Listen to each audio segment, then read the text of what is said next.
वालेकुम। हर हर महादेव। आप सभी भक्तजन कैसे हैं? हमको आशा है कि हमारी माता रानी की कृपा से, हमारे शिव जी की कृपा से आप सभी लोग अच्छे ही होंगे। आज मैं शिव चर्चा सुनाने जा रही हूँ, जो कि इस शिव चर्चा को जो श्रवण करता है उसके सभी मनोकामनाएं पूर्ण हो जाते हैं। आजकल जगह जगह शिव चर्चा, शिव कथा हो रही है, लेकिन आप घर बैठे भी शिव कथा श्रवण कर सकते हैं।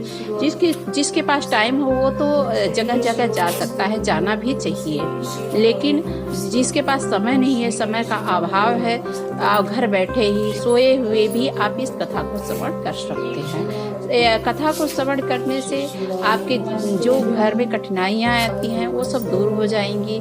शिव जी की पूजा आराधना करने से पित्त दोष और जो घर में जो भी क्लेश होता है वो सब दूर हो जाता है, धन धन घर में आता है।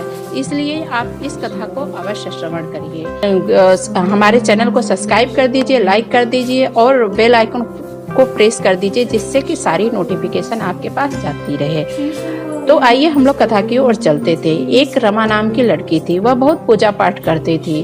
वह धीरे धीरे बड़ी होने लगी, शिव जी की चर्चा बहुत सुनती थी और कथा में जाया करती थी।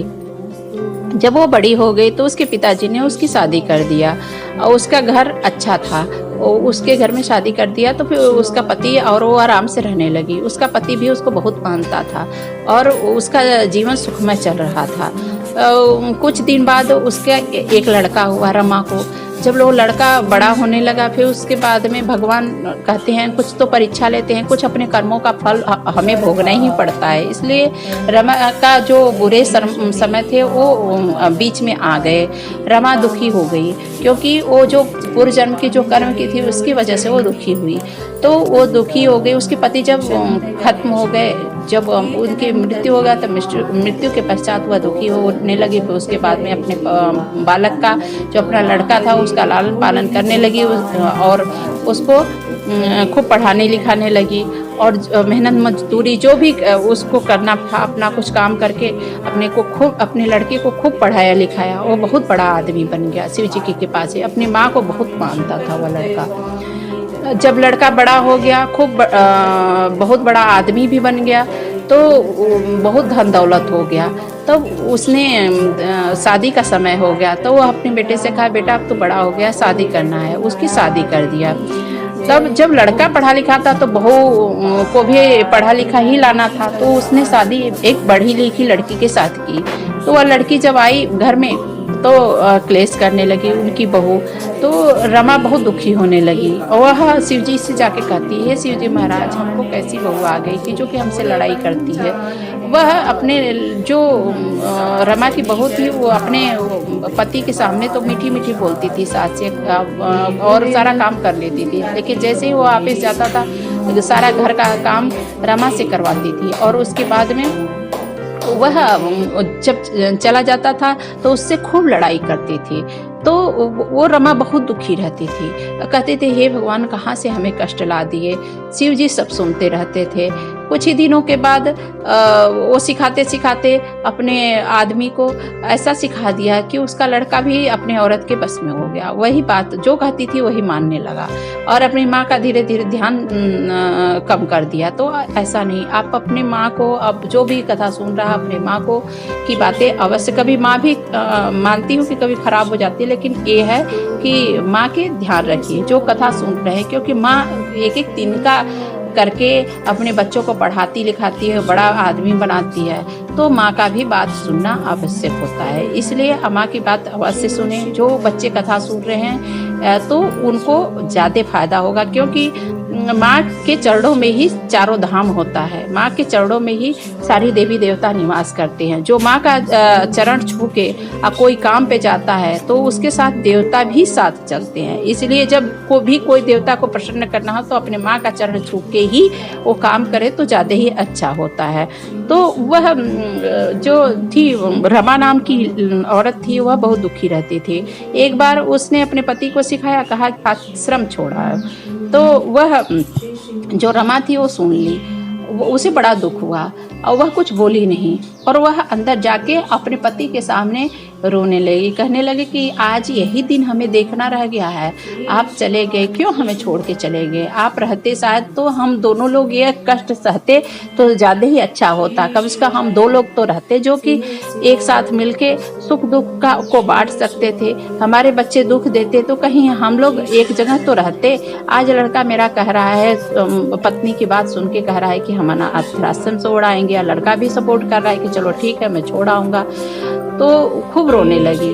तब जैसे फोटो में से शिव जी बुलवा रहे हैं उस फोटो में से, और कह रहे हैं कि वो जो पति था तो फोटो में से बोल रहा है कि तुम क्यों रो रही हो रमा, क्यों इतना रो रही हो, क्यों दुखी हो रही है, तुम्हारे पास तो बहुत कुछ है, सब कुछ है, तुम क्यों रो रही हो, और अलमारी में देखो तुम्हारे पास बहुत सारे पैसे रखे हुए हैं, अंदर देखो खोल के अलमारी, उसमें बहुत सारे शिव जी की कृपा से हमने कमा के रखा था, वो एक थैला बचा पड़ा हुआ है, लेकिन किसी को बताना नहीं, ये सिर्फ तुम्हारे लिए ही एक थैला है पैसा जो कि भरा हुआ है, ये बेटे बच्चों को मत देना, और उसको गांव लेके चले जा जहाँ के हम तुम अपने जीवन का शुरुआत किए थे, जो कि जहाँ हमारी शादी हुई थी, जब तुम्हें लेके आए थे वही गांव में एक हमारी झोपड़ी है, वही झोपड़ी में इस पैसे से महल बनवाना और तुम वहाँ पे रहना। यह सब बातें वह फोटो में कर रही थी, तो उसकी बहू ने आके अचानक से सारी बातें सुनती थी कि ये बुढ़िया क्या कर रही है, वह आके सारी बातें सुन ली, और जब सुन ली तो उसको तो खलबली हो गई कि ये नोट भरा पैसा है, हम मुझे ही मिल जाए। वह अपने पति से जाके कह रही है कि ये सुनते हो जी, ये आपकी माँ ने कहाँ से एक थैला पैसा अलमारी में भर के रखी है, उनसे पैसे मांग लो। जब सुबह हुई तो उसका बेटा कहा कि माँ आपने कहाँ से पैसा लाया है, और एक थैला अलमारी खुलवाया, देखा तो नोटों की भरी हुई थैला था, वो बुढ़िया माँ गिन रही थी, तो उसने देख लिया और कहा कि यार कहाँ से पैसा पाई हो, हमें दे दो। बुढ़िया माँ ने कही कि नहीं, मैं ये पैसा मेरे लिए तुम्हारे पिताजी ने इकट्ठा करके गए हैं, शिव जी की कृपा से इन्होंने कमा के हमारे लिए रख के गए हैं, और उन्होंने कहे हैं कि यह पैसा किसी को मत देना, इसलिए यह पैसा मैं किसी को नहीं दे सकती। फिर वह खूब लड़ाई करने लगी और कही कि अभी इनको अनाथ आश्रम मत भेजना। वो जो बहू थी वो कहेगी इनको अभी अनाथ आश्रम मत भेजना, क्योंकि इस समय बुढ़िया चली जाएगी अनाथ आश्रम तो सब पैसा लेके चली जाएगी, इसको ऐसे करो कि यह सारा पैसा हमें दे दे। वह लड़ाई करने लगा उसका बेटा। बुढ़िया माँ ने कहा कोई बात नहीं, जब तुम ऐसा ही कर रहे हो तो ले जाओ, बेटे से बढ़ के कोई पैसा नहीं होता, एक थैला पैसा है ले जाओ, मैं क्या करूँगी इन पैसों का, मैं अनाथ आश्रम चली जाऊँगी, चलो बेटा हमें छोड़ देना अनाथ आश्रम। कहा बेटे ने भी, उसके दिमाग में भूत सवार था पैसे का, उसने कहा चलो ठीक है।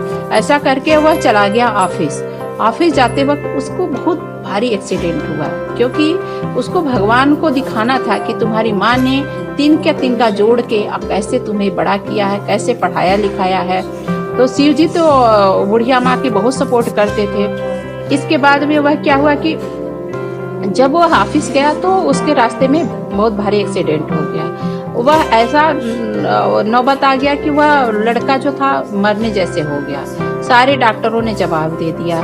इसकी बहू थी, वो जाके खूब पैसा लेके गई और डॉक्टर को दी, कही ही डॉक्टर साहब हमारे पति को बचा लो। बुढ़िया माँ भी बहुत दुखी हुई और दुखी होकर बहुत रोने लगी, क्योंकि माँ तो माँ ही होती है।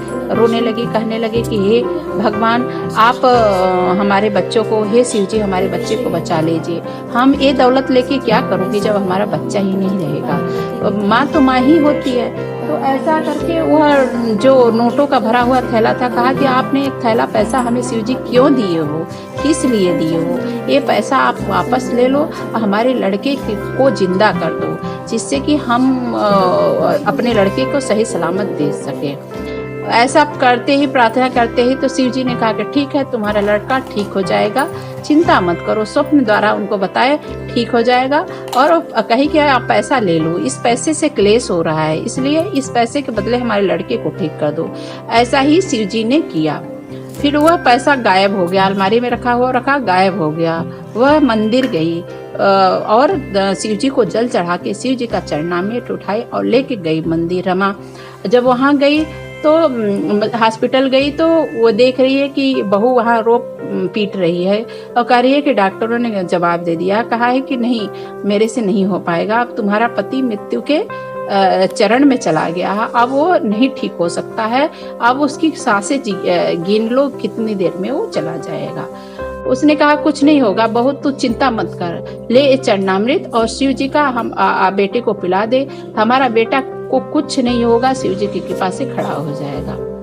वह चरणामृत लेके शिव जी का जैसे ही मुंह में डाली, तैसे ही शिव जी की कृपा ऐसी हुई कि जैसे कि आंधी तूफान आती है, उस तरीके से उस लड़के के शरीर में, उसके पति के शरीर में, बहू के शरीर के, बहू ने जब लगाया और माँ ने जब लगाया तो ऐसे कंपन होने लगा रमा के बेटे के शरीर में कि कांपते हुए वह बैठ गया और कहा कि माँ क्या हुआ? कहा कि बेटा आज तुम सही है, शिव जी की कृपा से सही है। कहा कि हाँ माता रानी, माँ आज तक मैं तुम्हें समझा नहीं कि शिव की कृपा भी ऐसी होती है। हाँ धन्य हो माँ, आपने हमें जिंदा कर दिया और हमें बचा लिया। और उसकी बहू भी पैर पकड़ ली कि जो कि काम डॉक्टर नहीं कर सकता, डॉक्टर तो करते हैं लेकिन डॉक्टर भी करते हैं तो शिव की कृपा से, देवी देवता की ही कृपा से करते हैं। डॉक्टर भी कोरोना में भी यही कह रहा था कि आप भगवान को मनाइए और हम अपना कर्म कर रहे हैं, भगवान जो हाथ लगवाएंगे वही काम होगा, कितने तो चले गए। और जो लोग भगवान पे विश्वास करते थे वह खड़ा हो गए। इसलिए भगवान की भक्ति और श्रद्धा जो करता है उसे पूरा विश्वास होता है कि हमारे भगवान हमको डूबने नहीं देंगे। वह खड़ा हुआ और घर आया, ठीक होके घर आया। फिर वह माँ ने कही, ये बेटा अब तुमने कहा था कि अनाथ आश्रम छोड़ने चलेंगे, तो अब तुम ठीक हो गया है बेटा, चलो हमें अनाथ आश्रम छोड़ाए, या तो हमारे जो पिताजी ने आप एक झोपड़ी बनवाई है गांव में वहाँ छोड़ाओ आओ। तो वह लड़का ने माँ का पैर पकड़ लिया और कहा, माँ धन्य हो, आपने हमें इतना बड़ा जीवन दान दिया है। मैं तो पैसे के लोभ में क्या कर रहा था, मैं अपनी माँ को, अपनी माँ जैसे जगत जननी को नहीं पहचान सका था। इसलिए आप हमें माफ कर दो माँ, मैं बहुत अपराधी हूँ। बहू भी चमत्कार देख के हैरान हो गई थी। बहू ने भी मान लिया था कि हमारे सास के ऊपर शिव जी की कृपा है, इसलिए वह बहू भी अपने सास की पैर पकड़ ली और कहा, माँ जी आप धन्य हो, शिव जी की कृपा से हमारा सुहाग वापस आया है। तो दोनों मिलके क्षमा मांगने लगे कि हमें पैसा नहीं चाहिए। बुढ़िया माँ ने कहा, बेटा जो थैला पैसा था ना, हमने जिससे लिया था उसी को दे दिया और तुम्हारा प्राण वापस ले लिया। कहा, माँ आप धन्य हो, हम तो पैसे के लोभ में आ गए थे, हमें कुछ नहीं चाहिए, हमें बस अपनी माँ चाहिए और शिव जी की कृपा चाहिए। सभी लोग, उसकी बेटे बहू सब सही हो गए और शिव जी की कृपा से, शिव जी के चरणामृत की कृपा से। और जो लोग शिव जी का चरणामृत ग्रहण करते हैं उनके घर में कभी कठिनाई नहीं आती है। यदि हमने बुरे कर्म किया है, यदि कठिनाई आती भी है तो शिव जी उसे स्वयं ही समाप्त कर देते हैं। तो आप इस कथा को श्रवण करिए और लाइक करिए और दूसरे के साथ शेयर कर दीजिए, जिससे कि यह कथा दूसरे के पास जाती रहेगी और जब दूसरे लोग श्रवण करेंगे कथा तो आपको भी फल की प्राप्ति होगी। तो ऐसा आप जरूर कीजिएगा। ओम हर हर महादेव।